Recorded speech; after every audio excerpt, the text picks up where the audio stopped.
Hello friends, this is SP Singh and welcome to smarter everyday. प्यारे दोस्तों, UP TET का ये प्रीवियस ईयर क्वेश्चन पेपर है जो यूपी टेट की परीक्षा आपकी 23 जनवरी 2022 को परीक्षा हुई थी। ये वही क्वेश्चन पेपर है और इसमें जो सीडीपी का पोर्शन है आज हम इसको समझेंगे। इस क्वेश्चन पेपर के माध्यम से आप ये समझ पाएंगे कि यूपी टेट का जो पेपर है वह किस तरीके से आता है, क्वेश्चंस की लैंग्वेज क्या रहती है, लेवल क्या रहता है, और अब आप अपने आप ही समझ जाएंगे कि जो यूपी टेट का पेपर है वह सी टेट से कितना अलग है। अब आप अपने आप समझ जाएंगे कि हमें यूपी टेट की तैयारी किस तरीके से करनी है और सी टेट की तैयारी किस तरीके से करनी है। ठीक है, तो ये क्वेश्चन पेपर है जिसमें हमने सीडीपी के 30 क्वेश्चन जो आते हैं, ये क्वेश्चंस आज हम लोग समझेंगे, जानेंगे और इनको सॉल्व करेंगे। तो आइए शुरू करते हैं। ठीक है, और ये क्वेश्चन पेपर लाने का हमारा मकसद यही है कि हम आपको बता पाएं किस तरीके से क्वेश्चंस पूछे जाते हैं यूपी टेट में। पहला प्रश्न आपके सामने कहता है, कोहलर निम्न में से किससे संबंधित है? कोहलर ने अभिप्रेरणा का सिद्धांत दिया है, अधिगम का सिद्धांत दिया है, या व्यक्तित्व का सिद्धांत दिया है, या विकास के सिद्धांत से संबंधित है। तो आपको पता है कि जो कोहलर हैं इन्होंने अधिगम का सिद्धांत दिया है, थ्योरी ऑफ लर्निंग दी है। ठीक है, कोहलर ने थ्योरी ऑफ लर्निंग दी है, अधिगम का सिद्धांत दिया है। इनके सिद्धांत का नाम क्या है सर? इनके सिद्धांत का नाम है सूझ का सिद्धांत। क्या नाम है? सूझ का सिद्धांत या फिर अंतर्दृष्टि का सिद्धांत। ठीक है, इंग्लिश में इसको कहते हैं कोहलर्स इनसाइट थ्योरी। ओके, अच्छा, कोहलर ने किसी पर प्रयोग किया था? किस पर प्रयोग किया था? कोहलर ने वनमानुष पर प्रयोग किया था डियर फ्रेंड। किस पर? वनमानुष पर। उस वनमानुष का नाम क्या था? उस वनमानुष का नाम था सुल्तान, जिस पर कोहलर ने प्रयोग किया था। ठीक है, बात क्लियर? कोहलर ने अधिगम का सिद्धांत दिया है, इनके सिद्धांत का नाम अंतर्दृष्टि या सूझ का सिद्धांत है। इंग्लिश में इसको कोहलर्स इनसाइट थ्योरी कहते हैं।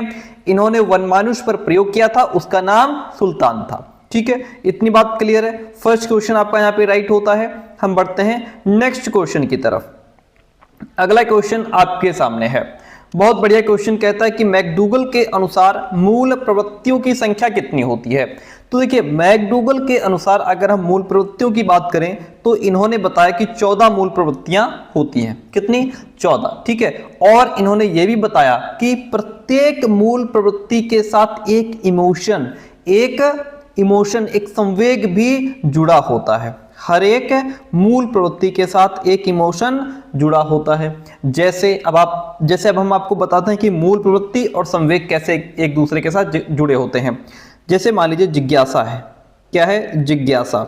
जिज्ञासा क्या है सर? जिज्ञासा जो है यह मूल प्रवृत्ति है। जिज्ञासा क्या है? मूल प्रवृत्ति है। अब इसके साथ में जो संवेग जुड़ा है वह आश्चर्य है। क्या है?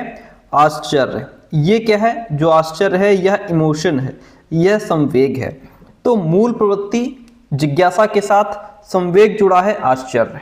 मूल प्रवृत्ति जैसे पलायन हो गया, जैसे पलायन या भागना जिसको इंग्लिश में एस्केप कहते हैं, तो इसके साथ इमोशन जुड़ा है फियर, भय का। ठीक है, अब अगला देखिए, जैसे भोजन की खोज। जैसे भोजन की खोज। ठीक है, भोजन की खोज, ये क्या है? ये मूल प्रवृत्ति है।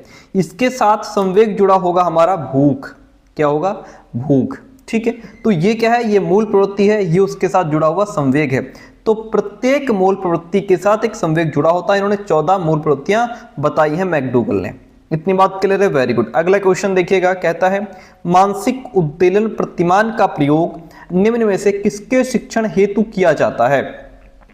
समझ के शिक्षण के लिए, अंडरस्टैंडिंग के लिए, प्रॉब्लम सॉल्विंग के लिए, क्रिएटिविटी सृजनात्मकता के लिए, फिर एप्लीकेशन अनुप्रयोग के लिए हम मानसिक उद्वेलन का प्रयोग करते हैं। तो देखिए, यहां पे जो मानसिक उद्वेलन है, मानसिक उद्वेलन प्रतिमान है, इसको विचार मंथन भी कहते हैं। ये भी समझिए आप क्या कहते हैं इसको विचार मंथन भी कहते हैं। ठीक है, इसका प्रयोग किया जाता है शिक्षण के लिए, सृजनात्मकता के शिक्षण के लिए, क्रिएटिविटी के लिए हम मानसिक उद्वेलन प्रतिमान का प्रयोग करते हैं। अब इसका जो प्रतिमान है वो अच्छा दिया किसने? ओसबोर्न ने दिया। किसने दिया?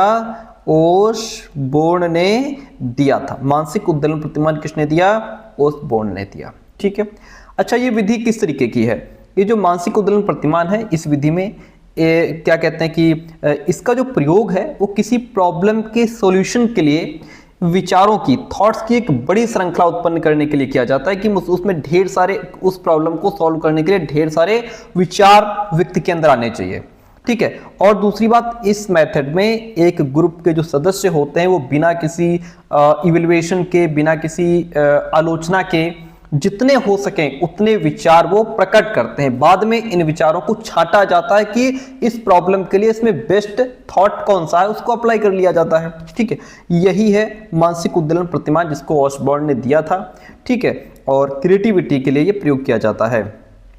अगला क्वेश्चन देखिएगा, निम्न में से किसके प्रयोग में कुत्ता एक विषय था? कुत्ता एक विषय था किसका, किसने प्रयोग किया? तो वो है पावलव। कौन है? पावलव हैं, जिन्होंने कुत्ते पर प्रयोग किया था। और पावलव के सिद्धांत का नाम क्या है? इनके थ्योरी का नाम है क्लासिकल कंडीशनिंग थ्योरी, अनुकूलित अनुक्रिया या फिर शास्त्रीय अनुबंधन सिद्धांत। क्या नाम है? पावलव का जो सिद्धांत है उसका नाम है शास्त्रीय अनुबंधन सिद्धांत। अगर आप यूपी टेट दे रहे हैं तो ये चीजें आपको रटनी पड़ेगी कि किसका सिद्धांत का क्या क्या नाम है और किसके सिद्धांत को कितने नामों से जाना जाता है, इंग्लिश में उसको क्या कहते हैं, उसने किस पर प्रयोग किया, ये चीजें आपको रटनी पड़ेगी अगर याद नहीं है तो। ठीक है, यहाँ पे फैक्ट बेस्ड फैक्चुअल क्वेश्चंस पूछे जाते हैं। तो कुत्ता जो है ये पावलव का विषय था। ठीक है, पावलव ने कुत्ते पर प्रयोग किया। इनकी थ्योरी का नाम क्या है? शास्त्रीय अनुबंधन सिद्धांत या फिर अनुकूलित अनुक्रिया सिद्धांत, क्लासिकल कंडीशनिंग थ्योरी। आइए अब आते हैं स्किनर पर। स्किनर ने किस पर प्रयोग किया था? स्किनर ने प्यारे दोस्तों चूहे पर प्रयोग किया था। इनका विषय था चूहा। इनके सिद्धांत का नाम है, स्किनर के सिद्धांत का नाम है क्रिया प्रसूत या फिर सक्रिय अनुबंधन सिद्धांत, Skinner's operant conditioning theory of learning. Okay, Kohler की अगर बात करें तो अभी जस्ट पीछे मैंने आपको बताया, कोहलर ने किस पर प्रयोग किया था? सुल्तान नाम का जो था वन मानुष, उस पर प्रयोग किया। कोहलर के सिद्धांत का नाम है सूझ का सिद्धांत, इनसाइट थ्योरी। अच्छा, थॉर्नडाइक ने किस पर प्रयोग किया सर? थॉर्नडाइक ने बिल्ली पर प्रयोग किया था। थॉर्नडाइक ने बिल्ली पर प्रयोग किया। थॉर्नडाइक का जो सिद्धांत है उसको कहते हैं प्रयास और त्रुटि का सिद्धांत, trial and error theory. Okay, ये बात क्लियर है। अकॉर्डिंग टू द क्वेश्चन हम चले जाएंगे ऑप्शन नंबर 4 के साथ में। ठीक है, अगला क्वेश्चन देखिएगा, कहता है मौलिकता, नमनीयता और प्रवाह निम्न में से किसके घटक हैं? देखिए बहुत प्यारा क्वेश्चन है। मौलिकता क्या होती है सर? मौलिकता का मतलब है कि विचारों को नए तरीके से अपने अंदर क्रिएट करना। ठीक है, नए नए विचार लाना, ये क्या है? ये मौलिकता है। नमनीयता का मतलब होता है कि विचारों को विभिन्न तरीकों से सोचने और फिर उसको समायोजित करने की क्षमता, जिसको हम नमनीयता की बात करें, फ्लेक्सिबिलिटी। हमारे विचारों में फ्लेक्सिबिलिटी होनी चाहिए, लचीलापन होना चाहिए, है ना। फ्लो, हमारे अंदर जो विचार हैं उनकी गति क्या है। तो ये मौलिकता, नमनीयता और प्रवाह ये किसके घटक हैं? ये हैं सृजनात्मकता के घटक, क्रिएटिविटी के घटक। ठीक है, क्योंकि जिस बच्चे के अंदर क्रिएटिविटी होती है उसके अंदर मौलिकता होती है, उसके अंदर नए नए विचार जल्दी आते हैं, उसके अंदर नमनीयता होती है, विभिन्न तरीकों से सोचने की क्षमता उसके अंदर होती है और उसके अंदर विचार भी जल्दी आते हैं जो बच्चा क्रिएटिव होता है। तो सृजनात्मकता के ये मुख्य घटक है। ऑप्शन नंबर यहाँ पे जो आपका 4 है वहां राइट हो जाएगा। हम बढ़ेंगे नेक्स्ट क्वेश्चन की तरफ। अगला प्रश्न देखिएगा, जो अभी हम उसकी मूल प्रवृत्ति की बात कर रहे थे वहीं से क्वेश्चन उठाया गया है। कहता है युयुत्सा क्या है? जिसको हम कहते हैं कॉम्बैट। कॉम्बैट क्या है? एक मूल प्रवृत्ति है, एक चिंतन है, कल्पना है या फिर संवेग है। देखिए मूल प्रवृत्ति है, क्या है? युयुत्सा जो है यह मूल प्रवृत्ति है, इंस्टिंक्ट है ये। ठीक है, अच्छा और समझिए, जो युयुत्सा है प्यारे दोस्तों, इस शब्द का अर्थ होता है युद्ध करने की इच्छा। क्या होता है? इसका अर्थ होता है युद्ध करने की इच्छा, युद्ध करने की इच्छा या फिर लड़ाई की इच्छा। ओके, ये होता है युयुत्सा। और एक बात, ये एक संस्कृत शब्द है। युयुत्सा कैसा शब्द है? संस्कृत शब्द है जो युद्ध या संघर्ष में शामिल होने की एक तीव्र इच्छा को दर्शाता है, युयुत्सा। ठीक है, क्या है ये? मूल प्रवृत्ति है। इससे जुड़ा संवेग क्या होगा? क्योंकि मैकडूगल ने कहा है हर एक मूल प्रवृत्ति के साथ एक संवेग जुड़ा होगा। तो जो युत्सा हमारी मूल प्रवृत्ति है, इसके साथ संवेग क्या जुड़ा है, इमोशन क्या जुड़ा है, इसके साथ इमोशन जुड़ा है क्रोध, एंगर। क्या जुड़ा है, एंगर। ठीक है, एंगर क्या है, ये एक इमोशन हो जाएगा। क्या हो जाएगा, इमोशन हो जाएगा। ठीक है, युत्सा क्या है, ये मूल प्रवृत्ति है। ठीक है, ऑप्शन क्लियर हमारा, ऑप्शन नंबर फर्स्ट यहाँ पे राइट हो जाएगा। नेक्स्ट क्वेश्चन नंबर 7 कहता है कि बालकों के सामाजिक विकास को प्रभावित करने वाले तत्व कौन कौन से हैं। Factors affecting the social development of children are. ठीक है, देखिए सामाजिक विकास यानी कि बच्चा जिस प्रकार के समाज में रहता है उसी प्रकार की चीज़ें वो ग्रहण करता है। सामाजिक विकास का मतलब होता है कि समाज के लोगों के साथ कैसे उठना बैठना, समाज के मूल्य रीति रिवाज कैसे हैं, है ना, उसी समाज की जो भी वहाँ की सभ्यता संस्कृति है, बच्चा उनसे चीज़ें सीखता है। सामाजिक विकास का प्रॉपर अर्थ होता है समाजीकरण करना, यानी कि समाज में रह करके ही कोई भी व्यक्ति या बालक अपनी आवश्यकताओं की पूर्ति करता है और जो उसकी जन्मजात शक्तियां हैं उनका विकास भी उसी प्रकार के समाज में रह करके होता है। ठीक है, अब यहाँ पे सामाजिक विकास को प्रभावित करने वाले तत्व कौन कौन से हो जाएंगे, आर्थिक तत्व, वंशानुगत तत्व, शारीरिक तत्व या फिर सामाजिक पर्यावरणीय तत्व। देखिए सामाजिक विकास को जो प्रभावित करेंगे वो सामाजिक तत्व ही करेंगे, है ना। सामाजिक पर्यावरणीय तत्व यानी कि हमारे समाज के जो तत्व हैं, जैसे हमारा सामाजिक संरचना की अगर बात करें, जैसे इसमें हमारा परिवार आ गया, समुदाय, सामाजिक वर्ग, जातीयता का फर्क पड़ता है, लिंग, आयु, शिक्षा, है ना, स्कूल हो गया, यहाँ से बच्चा सामाजिक संबंध स्थापित करता है, तो इनका प्रभाव पड़ता है बालक के ऊपर। वहीं पर उस समाज की भाषा, उसका धर्म, रीति रिवाज, मूल्य, विश्वास, कला, ये सब चीज़ें उसमें शामिल होती हैं। और वहाँ की उसकी आय, संपत्ति, रोजगार, गरीबी, आर्थिक अवसर, ये सब चीज़ें हमारे इन्वायरमेंटल एलिमेंट्स में शामिल होती हैं। बच्चे का पास पड़ोस कैसा है, उसका पीयर ग्रुप कैसा है, साथियों का परिवार कैसा, साथियों का समूह कैसा है ना, जिस प्रकार के विद्यालय में जाता है, जिस प्रकार के टीचर्स से वो पढ़ता है, इन सभी चीज़ों का प्रभाव बालक के ऊपर पड़ता है। उसकी धार्मिक संस्थाएं कैसी हैं, है ना, और आर्थिक स्थिति, जैसा मैंने कहा कि उसका आय, संपत्ति, रोजगार, गरीबी, इसका भी प्रभाव पड़ता है बालक के ऊपर। तो सामाजिक विकास को प्रभावित करने वाले तत्व हमारे सामाजिक पर्यावरणीय तत्व होते हैं। ऑप्शन नंबर 4 यहाँ पे राइट हो जाएगा। अगला प्रश्न आपके सामने, प्रश्न कहता है कि शारीरिक विकास का एक प्रमुख नियम निम्न में से कौन सा नहीं है।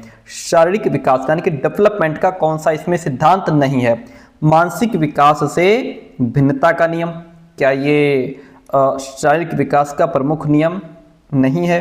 कह रहा है कि निम्न में से कौन सा है, ये तो नहीं है। ठीक है, मानसिक विकास से भिन्नता का नियम, कल्पना और संवेदनात्मक विकास से संबंध का नियम, द्रुतगामी विकास का नियम, फिर है अनियमित विकास का नियम। तो शारीरिक विकास का एक प्रमुख नियम जो है वो ये है द्रुतगामी विकास का नियम। इसका मतलब क्या होता है सर, इसको कहते हैं प्रॉक्सिमोडिस्टल डायरेक्शन, हमने आपको पढ़ाया था। ये होता है लॉ ऑफ रैपिड ग्रोथ। ठीक है, हमने आपको समझाया था डेवलपमेंट में, जब हमने ग्रोथ एंड डेवलपमेंट की क्लास ली थी उसमें बताया था कि देखिए बच्चे का विकास 2 दिशाओं में होता है। एक होता है प्रॉक्सिमोडिस्टल, एक होता है सेफेलोकॉडल, है ना। प्रॉक्सिमोडिस्टल ये जो है द्रुतगामी विकास का नियम, ये है प्रॉक्सिमोडिस्टल डायरेक्शन। इसमें बालक का जो डेवलपमेंट है वो शरीर के केंद्र से, जहाँ पे रीढ़ की हड्डी है सेंटर में, यहाँ केंद्र से निकल करके बाहर की ओर अग्रसर होता है। जैसे केंद्र से निकल करके, अंदर से निकल करके, पहले मान लीजिए हमारा ऊपर चेस्ट हो गया और शोल्डर्स हो गए, हमारी भुजाएं हो गई, फिर हमारे हाथ हो गए और फिंगर्स हो गई, इस तरीके से फिर डेवलप होता है ना प्रॉक्सिमोडिस्टल में, यानी कि समीप से दूर की तरफ विकास इसमें जाता है। दूसरा जो है सेफेलोकॉडल, ये दूसरी दिशा होती है जिसको सेफेलोकॉडल डायरेक्शन या मस्तिष्कोद्मुखी या सिरापुक्षी दिशा कहते हैं। इसमें बालक का जो डेवलपमेंट है वो सिर से पैर की दिशा में होता है। पहले बच्चे का सिर, फिर धड़, बाद में हाथ पैरों का विकास होता है। तो यहाँ पे ये जो द्रुतगामी विकास का नियम है, ये शरीर के विकास का एक प्रमुख नियम यहाँ पे है। ठीक है, 2 दिशाएं होती हैं, प्रॉक्सिमोडिस्टल और सेफेलोकॉडल, इनको याद रखिएगा। Law of rapid growth. अगला प्रश्न देखिएगा, कहता है निम्नलिखित में से कौन सा विकास का सिद्धांत नहीं है। अनुकूलित प्रत्यावर्तन का सिद्धांत, थ्योरी ऑफ कंडीशन रिफ्लेक्स, क्या ये विकास का सिद्धांत नहीं है या है। समान प्रतिमान का सिद्धांत, ये तो विकास का सिद्धांत है। परस्पर संबंध का सिद्धांत कि भाई हमारा शारीरिक, मानसिक और संवेगात्मक जो भी डेवलपमेंट है वो सब आपस में एक दूसरे से जुड़े हुए हैं। जी बिल्कुल, ये भी विकास का सिद्धांत है, निरंतर विकास का सिद्धांत, क्योंकि जो डेवलपमेंट है वो निरंतर चलता रहता है। ठीक है, तो यहाँ पे ये भी विकास का सिद्धांत है। थ्योरी ऑफ यूनिफॉर्म पैटर्न, तो ये भी विकास का ही सिद्धांत है, लेकिन जो अनुकूलित प्रत्यावर्तन का सिद्धांत है ये क्या है, ये विकास का सिद्धांत नहीं है। ये क्या है, ये विकास का सिद्धांत नहीं है, ये तो पावलव का सिद्धांत है। किसका है, पावलव ने दिया है, कंडीशन थ्योरी, है ना। तो ऑप्शन यहाँ पे आपका फर्स्ट राइट हो जाएगा। अगला प्रश्न आपसे कहता है कि विकास के परिणाम स्वरूप नवीन विशेषताएं और नवीन योग्यताएं प्रकट होती हैं। यह कथन किसने दिया है, गैसल, डगलस हॉलैंड, मेरेडिथ या हरलॉक। 4 ऑप्शन आपके सामने है। देखिए इसी तरीके से आपका क्वेश्चन पेपर आने वाला है, तो आपको पॉइंट टू पॉइंट रटना पड़ेगा, चीजें याद करनी पड़ेंगी। तो ये किसने दिया है, ये हरलॉक का स्टेटमेंट है। किसका है, हरलॉक का स्टेटमेंट है। ऑप्शन 4 जो है यहाँ पे वो राइट हो जाएगा। अगला प्रश्न कहता है कि पूर्व अनुभव के आधार पर आपने जो पहले से सीखा उस एक्सपीरियंसेस के बेस पे संवेदना को अर्थ प्रदान करना क्या कहलाता है। ठीक है, giving meaning to sensation on the basis of past experience is called. इसको क्या कहते हैं डियर फ्रेंड, प्यारे दोस्तों, इसको कहते हैं प्रत्यक्षीकरण। क्या कहते हैं, परसेप्शन कहते हैं। प्रत्यक्षीकरण इसका मतलब होता है, देखिए प्रत्यक्षीकरण ये वो प्रोसेस है जिसके द्वारा हम अपने आसपास की दुनिया को देखते, सुनते, महसूस करते हैं और फिर उसका अर्थ समझते हैं। तो यही परसेप्शन है, यही प्रत्यक्षीकरण है। ठीक है, जैसे एक बात, जैसे मान लीजिए हम किसी लाल रंग की वस्तु को देखते हैं, कोई भी चीज़ हो सकती है, तो हमारी आंखें उस चीज़ से प्रकाश की किरणों को ग्रहण करती हैं और ये जानकारी हमारे माइंड तक पहुंचाती है। फिर हमारा माइंड उस जानकारी की व्याख्या करता है कि ये क्या है, कैसी चीज़ है, कौन सी चीज़ है, और हमें बताता है कि ये लाल रंग की वस्तु है। या कोई बॉल पड़ी है, गेंद पड़ी, हमने उसको देखा, वहां से प्रकाश की किरणें, आंखों ने क्या किया, वहां से प्रकाश की किरणों को हमारे मस्तिष्क तक पहुंचाया। हमारे मस्तिष्क ने हमको बताया कि ये एक बॉल है जो कि लाल कलर की है। तो ये पूरी प्रक्रिया प्रत्यक्षीकरण कहलाती है। ठीक है, और हमारी इंद्रियां जैसे आंख, कान, नाक, त्वचा, यहां से प्राप्त संवेदनाओं को एक अर्थ दिया जाता है। किसके माध्यम से, परसेप्शन के माध्यम से। ठीक है, आई बात समझ में, वेरी गुड। अगला प्रश्न कहता है सीखने में प्रयास और भूल का सिद्धांत या प्रयास और त्रुटि का सिद्धांत किसने प्रतिपादित किया। आपको रटना पड़ेगा, इस तरीके से फैक्ट बेस्ड क्वेश्चन पूछता है। ये दिया थॉर्नडाइक ने। किसने दिया, थॉर्नडाइक ने। थॉर्नडाइक ने किस पर प्रयोग किया था, थॉर्नडाइक ने बिल्ली पर। थॉर्नडाइक की बिल्ली थी, थॉर्नडाइक ने बिल्ली पर प्रयोग किया था। इन्होंने ट्रायल एंड एरर थ्योरी दी है। ठीक है, इतनी बात क्लियर है। कोहलर तो आपको रट गया होगा, कोहलर ने वनमानुष पर प्रयोग किया था। सुल्तान जिसका नाम था, सिद्धांत का नाम सूझ का सिद्धांत या कोहलर्स इनसाइट थ्योरी, है ना। और जो गेस्टाल्ट है, यहाँ पे जो दूसरा शब्द गेस्टाल्ट है प्यारे दोस्तों, ये किसी व्यक्ति या स्थान का नाम नहीं है, ये जर्मन भाषा का शब्द है जिसका अर्थ होता है संपूर्ण आकृति, या इसको हम कहते हैं समग्राकृति, यानी कि समग्र आकृति, पूर्णाकार जिसको कहते हैं। क्या कहते हैं, पूर्णाकार। ठीक है, अर्थात गेस्टाल्टवाद कहता है कि हम किसी भी घटना या अनुभव को टुकड़ों में नहीं समझा सकते हैं, बल्कि उसे समग्र रूप में ही जाना जा सकता है। जैसे हमने कोई कार देखी तो हम उसके एक एक पार्ट को नहीं देख रहे हैं, हम पूरी कार को देख रहे हैं कि कितनी सुंदर कार है। तो ये गेस्टाल्टवाद है। और कोहलर का जो सिद्धांत है वो गेस्टाल्टवाद पर ही बेस्ड है। ठीक है, थॉर्नडाइक हो गया। पावलव ने कुत्ते पर प्रयोग किया। ओके, और पावलव के सिद्धांत का नाम शास्त्रीय अनुबंधन सिद्धांत, क्लासिकल कंडीशनिंग थ्योरी है। तो यहाँ पे अकॉर्डिंग टू द क्वेश्चन हमारा राइट आंसर क्या हो जाएगा, अकॉर्डिंग टू द क्वेश्चन हमारा जो राइट आंसर है वह थॉर्नडाइक हो जाएगा, प्रयास और भूल का सिद्धांत। आगे बढ़ते हैं, अगला प्रश्न लेते हैं।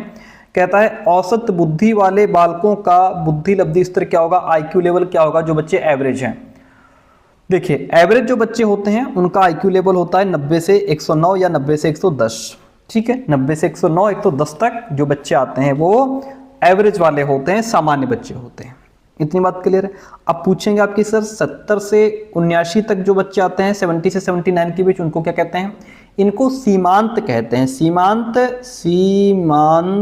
देखिए, सीमांत मंद बुद्धि कहते हैं इनको, सीमांत मंद बुद्धि कहते हैं जो बच्चे 70 से 79 के बीच में होते हैं, बॉर्डर लाइन पर होते हैं, ये बॉर्डर लाइन फीबल माइंडेड इनको कहा जाता है। ठीक है, अब जो बच्चे 110 से 114 के बीच में होते हैं ये सुपीरियर होते हैं। सर कैसे होते हैं? ये सुपीरियर होते हैं। ठीक है, श्रेष्ठ बच्चे होते हैं। और जो 80 से 89 तक होते हैं इनको डल कहा जाता है, ये मंद बुद्धि होते हैं। ठीक है, तो अकॉर्डिंग टू द क्वेश्चन हमारा राइट आंसर 90 से 110 हो जाएगा, जो ऑन एन एवरेज है, औसत बुद्धि वाले बालक होते हैं। मोस्टली हम सब इसी में आते हैं। अगला प्रश्न देखिएगा, क्वेश्चन कहता है निम्न में से कौन तरल क्रिस्टलीय बुद्धि के प्रतिपादक थे? तरल क्रिस्टलीय बुद्धि के प्रतिपादक जो थे वह कैटल थे। कौन थे? कैटल थे। ठीक है, इनके अनुसार बुद्धि में दो महत्वपूर्ण तत्व होते हैं, एक होती है तरल बुद्धि और दूसरी होती है ठोस बुद्धि। ठीक है, ये दिया है कैटल ने। तरल बुद्धि को इंग्लिश में फ्लूइड इंटेलिजेंस कहते हैं, इसको ठोस को क्रिस्टलाइज्ड इंटेलिजेंस कहा जाता है। ठीक है, तो ऑप्शन नंबर यहाँ पे फर्स्ट आपका राइट हो गया। अगला प्रश्न कहता है कि क्रिया प्रसूत अधिगम सिद्धांत का प्रतिपादन किसने किया? भाई क्रिया प्रसूत अनुबंधन, क्रिया प्रसूत अधिगम सिद्धांत या क्रिया प्रसूत या फिर सक्रिय अनुबंधन सिद्धांत जो दिया वो किसने दिया? वो दिया स्किनर ने। प्यारे दोस्तों, किसने दिया? स्किनर ने दिया। स्किनर ने जो प्रयोग किया था वो चूहे पर प्रयोग किया था। ठीक है, अब यहाँ पे अगर हल की बात करें तो हल जो है ये ड्राइव रिडक्शन थ्योरी के लिए प्रसिद्ध है। किसके लिए? ड्राइव रिडक्शन थ्योरी के लिए प्रसिद्ध है। हेगर्टी ने कुछ खास किया नहीं है। थॉर्नडाइक की बात करें तो इन्होंने ट्रायल एंड एरर थ्योरी दी है। ओके, तो यहाँ पे अकॉर्डिंग टू द क्वेश्चन हमारे स्किनर राइट हो जाएंगे। आगे बढ़ेंगे तो अगला प्रश्न क्वेश्चन हमको मिलेगा। देखिए, क्वेश्चन कहता है ब्लूप्रिंट निम्न में से किसका महत्वपूर्ण घटक है? ब्लूप्रिंट, देखिए ब्लूप्रिंट को समझिए। ब्लूप्रिंट जो है ये टेस्ट कंस्ट्रक्शन के लिए, परीक्षण निर्माण के लिए एक महत्वपूर्ण घटक है। ठीक है, ब्लूप्रिंट है क्या? ब्लूप्रिंट जो है ये एक पहले से तय की गई योजना होती है, पहले से बनाई गई एक प्लानिंग होती है जो किसी भी टेस्ट के निर्माण से पहले ये तय करती है कि ये जो टेस्ट होना है इसमें किन किन सब्जेक्ट से क्वेश्चन लिए जाएंगे और किस ज्ञान का स्तर यानी कि ज्ञान समझ अनुप्रयोग को मापा जाएगा, कितने प्रश्न किस प्रकार के होंगे, कितने प्रश्न उसमें एमसीक्यूज होंगे, कितने शॉर्ट होंगे, कितने वेरी शॉर्ट होंगे, है ना, ये सब तय करता है ब्लूप्रिंट। ठीक है, और कुल कितने नंबर का पेपर होगा, समय कितना दिया जाएगा, ये सब पहले से तय किया जाता है, यही ब्लूप्रिंट है। ठीक है, तो परीक्षण निर्माण है ये, ऑप्शन फर्स्ट टेस्ट कंस्ट्रक्शन है ये। ओके, ये इसका महत्वपूर्ण घटक है ब्लूप्रिंट, ऑप्शन फर्स्ट राइट हो गया। अगला प्रश्न लीजिए, कहता है विकास की पूर्व संचालन अवस्था निम्न में से किसने दिया था? देखिए, प्री ऑपरेशनल स्टेज कौन सी है? प्री ऑपरेशनल, जिसको पूर्व संक्रियात्मक अवस्था भी कहा जाता है। क्या कहते हैं इसको? कहते हैं पूर्व संक्रियात्मक अवस्था, प्री ऑपरेशनल स्टेज।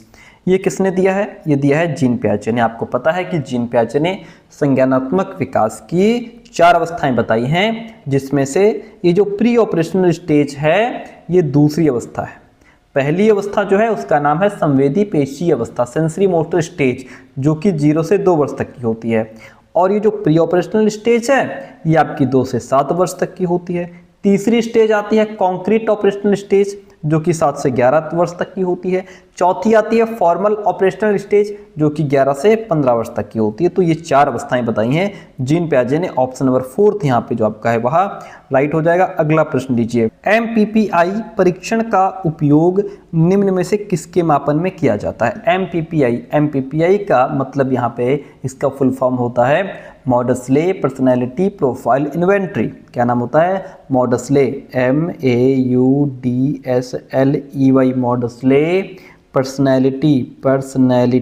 ठीक है, ध्यान रखिए, पर्सनैलिटी प्रोफाइल क्या होता है? Profile inventory, INVENTORY, inventory. ये MPPI का पूरा नाम है। M for Maudsley, P for personality, फिर P for profile, I for inventory. Maudsley personality profile inventory, इसका इस परीक्षण का जो उपयोग है वह किसके लिए किया जाता है? यह व्यक्तित्व, किसके लिए? व्यक्तित्व मापन के लिए किया जाता है। नेक्स्ट क्वेश्चन आपके सामने है। क्वेश्चन कहता है कि अधिगम के लिए निम्न में क्या सर्वाधिक आवश्यक है? लर्निंग के लिए क्या जरूरी है? मोटिवेशन, जी हाँ मोटिवेशन जरूरी है। गाइडेंस भी जरूरी है भाई, निर्देशन भी जरूरी है, क्योंकि जब तक हमको टीचर सही गाइडेंस नहीं देगा तो लर्निंग में उसका प्रभाव पड़ेगा। मैच्योरिटी भी ठीक है, इंटरेस्ट भी ठीक है, लेकिन क्वेश्चन हमसे कहता है कि मोस्ट इसेंशियल क्या है, सबसे ज़्यादा आवश्यक कौन सी चीज़ है? तो लर्निंग के लिए सबसे ज़्यादा आवश्यक जो चीज़ है वह इंटरेस्ट है, वह हमारी रुचि है। क्योंकि चाहे बाहर से जितना मोटिवेशन दे दो, जितना गाइडेंस दे दो, लेकिन जब तक बालक का इंटरेस्ट उस चीज़ में नहीं होगा तब तक वो लर्निंग बेहतर नहीं हो सकती, बच्चा बेहतर तरीके से नहीं सीख सकता। यहाँ पे कुछ लोग ये भी कहेंगे कि अभिप्रेरणा, मोटिवेशन जरूरी है, लेकिन नहीं, इसमें जो सबसे मोस्ट पूछा गया है वो रुचि होगा, इंटरेस्ट होगा, ठीक है। क्योंकि जब तक इंटरेस्ट नहीं तब तक चाहे कुछ भी चीज़ हो बच्चे का उसमें मन नहीं लगेगा। इंटरेस्ट जो है वह ज़्यादा जरूरी चीज़ है। शैशव काल का समय, शैशवावस्था का समय कितना होता है? 0 से 2 वर्ष, जन्म से 2 वर्ष तक का समय जो है शैशवावस्था का होता है। इसको जनरली 0 से 5 वर्ष में भी रखा गया है कि 0 से 5 वर्ष शैशवावस्था, 6 से 12 वर्ष बाल्यावस्था और 12 से 18 वर्ष किशोरावस्था। लेकिन यहाँ से लिखा है जन्म से 6 वर्ष तक, तो जन्म से 6 वर्ष तक लिखा है। कुछ लोग 6 वर्ष तक भी मानते हैं, लेकिन यहाँ पे जो बेस्ट ऑप्शन आपका रहेगा वो रहेगा जन्म से 2 वर्ष तक का जो समय है वो शैशवावस्था का समय है, और 12 से 18 वर्ष तक का समय किशोरावस्था का समय है, और 6 से 12 वर्ष तक का समय बाल्यावस्था का समय होता है। अगला प्रश्न लीजिए, कहता है कोहलर अपने प्रयोग से यह सिद्ध करना चाहते थे कि अधिगम क्या है? समग्र परिस्थिति का प्रत्यक्षीकरण है, या मानव का अधिगम प्रयोजनपूर्ण है, मानव का जो अधिगम है वह उद्देश्यपूर्ण है, या फिर जानवर मनुष्यों से श्रेष्ठ है, या यह एक स्वतंत्र क्रिया है? तो देखिए, कोहलर अपने प्रयोग से ये सिद्ध करना चाहते थे कि जो मानव का अधिगम है वह उद्देश्यपूर्ण है, प्रयोजनपूर्ण है, अन्वेषणात्मक है, एक्सप्लोरर है, सृजनात्मक है, क्रिएटिविटी से भरा हुआ है, ठीक है। तो मानव का जो अधिगम है वह प्रयोजनपूर्ण है। इस विधि के द्वारा सीखने की जो प्रक्रिया है वो उद्देश्यपूर्ण, अन्वेषणात्मक और सृजनात्मक होती है, ठीक है। कोहलर का जो सिद्धांत है उसका नाम है सूझ का सिद्धांत। इतनी बात क्लियर है? Very good. ये हम बार बार इसलिए बता देते हैं ताकि आपको याद हो जाए, रट जाए। किसने पाठ्य योजना की पंचपद प्रणाली प्रतिपादित की है? पंचपद प्रणाली प्रतिपादित करने वाले में कौन है? वह है हर्बर्ट। कौन है? हर्बर्ट है, ठीक है। और जो पंचपद प्रणाली इन्होंने हर्बर्ट ने दी है उसमें कौन कौन सी चीज़ आती है? पहला आता है प्रिपेरेशन आता है, दूसरे में प्रेजेंटेशन आता है, तीसरे में एसोसिएशन आता है, और चौथे में सामान्यीकरण आता है, जनरलाइजेशन, पांचवें में अनुप्रयोग आता है, एप्लीकेशन, ठीक है। और हर्बर्ट ने दी है, इसको कभी विस्तृत तरीके से समझा देंगे क्योंकि यहाँ पे थोड़ा समझाने में, क्योंकि यहाँ पे अगर हम लिख करके बताएंगे तो प्रॉपर समझ नहीं आएगा। बाकी मैं कोशिश करता हूँ एक बार। पहला होगा प्रिपरेशन। देखिए समझिए, प्रिपरेशन, देखिए ये इसके 5 स्टेप हैं। प्रिपरेशन यानी कि तैयारी का मतलब यहाँ पे ये है कि जब भी नए सब्जेक्ट को पढ़ाया जाए उससे पहले विद्यार्थियों को पहले से कितना ज्ञान है उससे जोड़ा जाए, और बच्चे का इंटरेस्ट उस नया सब्जेक्ट जो आप पढ़ाने जा रहे हैं उसमें बच्चे का इंटरेस्ट पैदा हो, इसके लिए आपको उसके पूर्व ज्ञान से हेल्प लेनी होगी, उसके पूर्व ज्ञान को जांचना होगा, नए ज्ञान को पूर्व ज्ञान से जोड़ना होगा, ठीक है। दूसरा है प्रेजेंटेशन, आप चाहे तो लिख सकते हैं। दूसरा जो है वह है PRESENTATION, प्रेजेंटेशन। इसका मतलब यह है कि जो भी नया कॉन्सेप्ट है उसको ठोस उदाहरणों के साथ बच्चों के सामने प्रस्तुत किया जाए, ठीक है। तीसरा है एसोसिएशन। एसोसिएशन का मतलब होता है संबंध है, यानी कि नए ज्ञान की तुलना पुराने ज्ञान से करना, जिससे विद्यार्थियों की बेहतर समझ आए, विद्यार्थियों की जो समझ है वो बेहतर तरीके से डेवलप हो। 3 हो गए। चौथा होता है जनरलाइजेशन, जिसको हम कहते हैं सामान्यीकरण। इसका मतलब होता है विशेष उदाहरणों से आगे बढ़ करके सामान्य नियमों या सिद्धांतों तक पहुंचना, ठीक है। और 5वां इसका जो स्टेप है वह है अनुप्रयोग। क्या है? अनुप्रयोग। इसका मतलब होता है नए ज्ञान को व्यवहार में प्रयोग करना, नए ज्ञान को व्यवहार में लाना, ताकि वो परमानेंट यानी कि स्थायी रूप से विद्यार्थियों की समझ का हिस्सा बन जाए, तो नए ज्ञान को प्रयोग करना। ठीक है, जो भी आपने सिखाया पढ़ाया अब उसको व्यवहार में लाए बच्चा। ये 5 पद होते हैं जो इन्होंने बताए। ठीक है, हर्बर्ट ने, ऑप्शन डी यहाँ पे राइट हो गया। चलिए अगला प्रश्न लेते हैं। कहता है निम्नलिखित में ग्रंथियों के आधार पर व्यक्तित्व के विभिन्न प्रकारों की चर्चा किसने की है? ग्रंथियों के आधार पर पूछा है, ध्यान दीजिएगा, ग्रंथियों के आधार पर, तो वो है कैनन। कौन है? कैनन है, जिन्होंने ग्रंथियों के आधार पर व्यक्तित्व के प्रकार बताए हैं। ठीक है, और क्रैस्मर जो हैं, क्रैस्मर इन्होंने बॉडी स्ट्रक्चर के बेस पर व्यक्तित्व के प्रकार बताए हैं, यानी कि शारीरिक रचना के आधार पर व्यक्तित्व के कितने प्रकार होते हैं वो क्रैस्मर ने बताए हैं। स्प्रेंगर की अगर हम बात करें, स्प्रेंगर इन्होंने सामाजिक कार्यों और स्थिति के बेस पे व्यक्तित्व के प्रकार बताए हैं। वहीं पर जुंग जो है इन्होंने मनोवैज्ञानिक गुणों के आधार पर व्यक्तित्व का वर्गीकरण किया है, जिसमें अंतर्मुखी, बहिर्मुखी, उभयमुखी व्यक्तित्व होता है ना, तो वो जुंग ने बताए हैं। तो ये आप याद रखिएगा कि किसने किस बेस पे व्यक्तित्व के प्रकार बताए हैं। ठीक है, अकॉर्डिंग टू द क्वेश्चन कैनन ऑप्शन राइट हो जाएगा। अगला प्रश्न लीजिए। प्रश्न कहता है कि सृजनात्मकता मौलिक परिणामों को अभिव्यक्त करने की मानसिक प्रक्रिया है। यह कथन किसका है? कोल एवं ब्रूस का है, क्रो एंड क्रो का है, डी हान का है, या फिर ड्रेवहल का है? किसका ऑप्शन, किसका स्टेटमेंट है ये क्रो एंड क्रो का स्टेटमेंट है। ऑप्शन नंबर यहाँ पे सेकंड आपका राइट हो जाएगा। आगे बढ़ेंगे और अगला प्रश्न आपके सामने है। क्वेश्चन कहता है कि बीएफ स्किनर के अनुसार बच्चों में भाषा का विकास होता है। बीएफ स्किनर के अनुसार बच्चों में भाषा का विकास किस तरीके से होता है? तो ये होता है अनुकरण एवं प्रबलन के माध्यम से, यानी कि as an outcome of imitation and reinforcement. Sir कैसे, ये कैसे सही हो गया? देखिए आपको बताते चलें कि बीएफ स्किनर कहते हैं कि बच्चे जो है ना वो भाषा का अनुकरण करते हैं, बच्चे भाषा का अनुकरण करते हैं, नकल करते हैं। बात तो सही है कि भाई जैसे हम घर में बोलते हैं बच्चा भी वैसे ही बोलने का प्रयास करता है। जैसे हम कहते हैं बच्चा, बेटा बोलो बाबा, दादा, नाना, मामा करके ना, तो बच्चे सीखते हैं। बच्चे भाषा का अनुकरण कर रहे हैं, और फिर जब बच्चा उस भाषा को बोलता है या शब्द को बोलता है तो हम उसको कहते हैं वेरी गुड, बहुत बढ़िया बेटा, बहुत अच्छा। तो जब हम उसको रीइंफोर्समेंट देते हैं, जब हम उसको प्रबलन देते हैं, तो बच्चा और खुश होता है ना, तो वो समझता है कि मेरे ऊपर ध्यान दिया जा रहा है ना। तो जब वो खुश होता है तो और बेहतर करने का प्रयास करता है और फिर उस भाषा को और दोहराता है वो।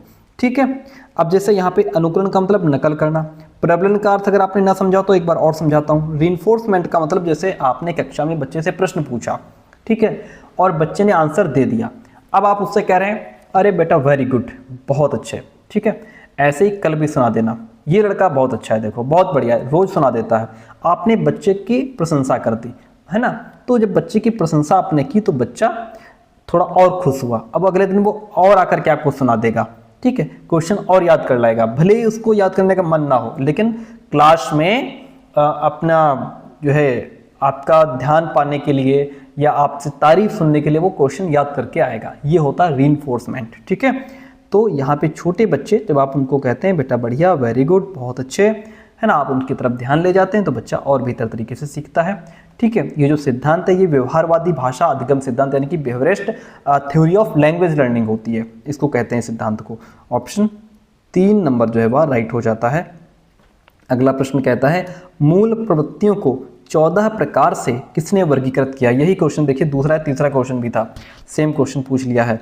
तो ये मैकडूगल ने बताया था, इन्होंने कहा था कि हर मूल प्रवृत्ति के साथ एक संवेग जुड़ा होता है। ठीक है, अगला प्रश्न लीजिए। क्वेश्चन कहता है किसी दूसरी वस्तु की अपेक्षा एक वस्तु पर चेतना का केंद्रीकरण अवधान है। यह कथन किसका है? यह कथन डम्बिल का है, मैकडूगल का है, मन का है या रॉस का है? किसका स्टेटमेंट है ये स्टेटमेंट हमारा डम्बिल का है। किसका है? डम्बिल का है। ठीक है, ऑप्शन फर्स्ट यहाँ पे राइट हो जाता है। प्यारे दोस्तों, क्लास कैसी रहेगी ये आप कमेंट करके जरूर बताएंगे। ठीक है, अगला प्रश्न है, और ये जो यूपी टेट की क्लास है ना, ये हमारा देने का मकसद यही था कि मैं आपको ये बता पाए कि किस तरीके से क्वेश्चंस पूछे गए हैं। निम्नलिखित में से किसका नाम सुजनन शास्त्र के पिता से जुड़ा हुआ है? क्रो एंड क्रो का, वुडवर्थ का, रॉस का या फिर गाल्टन का? किसका नाम जुड़ा हुआ है? तो यह है गाल्टन। कौन है? गाल्टन। ठीक है, इनका पूरा नाम सर फ्रांसिस गाल्टन है। सूजनन शास्त्र, इसको यूजेनिक्स भी कहते हैं, इंग्लिश में इसको क्या कहते हैं? Eugenics, father of eugenics. Eugenics है क्या? सूजनन शास्त्र है क्या? प्यारे दोस्तों, ये वो साइंस है, वो विज्ञान है जो मानव के वंश में जो अच्छे गुण हैं उनको बढ़ाने और खराब गुणों को हटाने की योजना बनाता है। हालांकि आजकल ये विचार जो है वो नैतिक रूप से विवादों से घिरा हुआ है। Option according to the question 4 हमारा राइट हो जाएगा। मुझे लगता है इस बार जो यूपी टेट में क्वेश्चंस पूछेगा वो क्वेश्चंस इस बेस के तो नहीं होंगे, ऐसी उम्मीद है और ऐसा लग रहा है कि इस बेस के क्वेश्चंस तो आप यूपी टेट नहीं पूछने वाला। थोड़ा सा ये सीटेट से सीखेगा और थोड़ा बड़े लेवल के क्वेश्चन पूछेगा। एक भी क्वेश्चन इसमें पेडागोजी का नहीं पूछा गया है। 12 वर्ष से 16 वर्ष के बालकों के लिए हिंदी में डॉक्टर एस जलोटा ने कौन सा परीक्षण प्रतिपादित किया है? कौन सा परीक्षण प्रतिपादित किया है भैया?